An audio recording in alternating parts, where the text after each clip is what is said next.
Så er der lutter idyl. Nu når de er indenfor igen. Varmelampen er tændt for en sikkerheds skyld.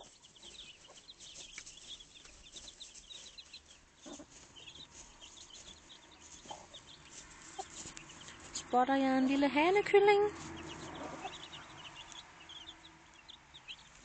Nuttet er det i hvert fald.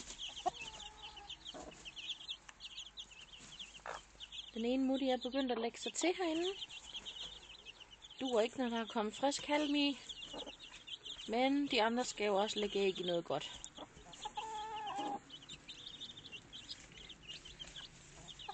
Får lige lidt aftensmad her.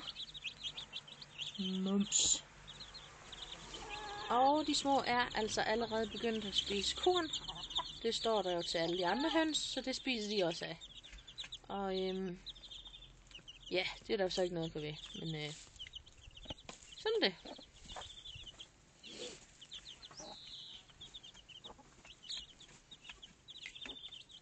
Godnat med jer.